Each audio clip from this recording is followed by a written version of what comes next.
ارتھ زلزلہ یہ کیسے آتا ہے؟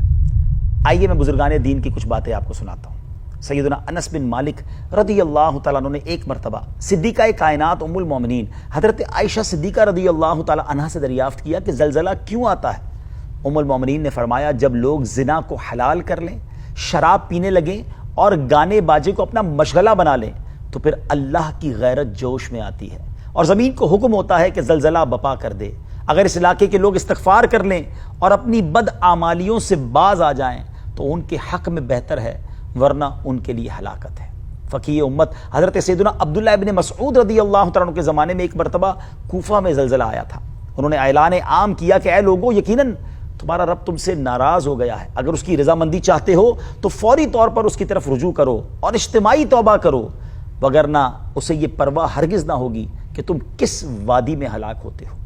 عمر ثانی عادل حکمران حضرت عمر بن عبدالعزیز رضی اللہ تعالیٰ عنہ نے ایک مرتبہ جب زلزلہ آیا تو اپنے تمام گورنروں کو ایک خصوصی پیغام بھیجا، جس میں آپ نے فرمایا سنو اور اچھی طرح جان لو کہ زلزلے کے جھٹکے سزا کے طور پر آتے ہیں، لہذا تم صدقہ و خیرات کرتے رہو، توبہ و استغفار میں لگے رہو اور حضرت آدم علیہ السلام کی یہ دعا مانگتے رہو۔ ناظرین، آپ بھی اس دعا میں شامل ہو جائیں۔ ربنا ظلمنا انفسنا وان لم تغفر لنا وترحمنا لنکونن من الخاسرین۔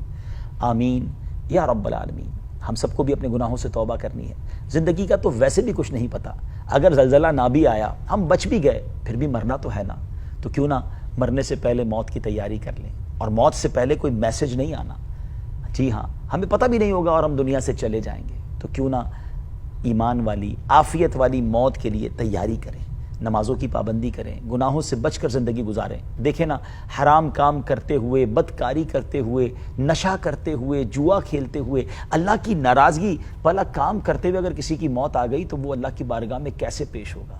کاش نماز پڑھتے ہوئے، قرآن پڑھتے ہوئے، سجدے میں، اے کاش تلاوت قرآن کرتے ہوئے یا درود پاک پڑھتے ہوئے موت آ جائے تو سبحان اللہ، اچھی موت ہے نا۔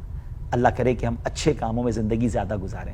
اللہ مجھے بھی اور آپ کو نیکیوں سے بچ کر، اللہ مجھے اور آپ کو گناہوں سے بچ کر نیکیوں والی زندگی گزارنے کی توفیق عطا فرمائے، اور اللہ کریم ہم سب کو ناگہانی آفتوں سے، مصیبتوں سے محفوظ فرمائے، زلزلوں، طوفانوں اور وائرسوں سے بچائے، اور اللہ کریم ہم سب پر اپنی رحمت نازل فرمائے۔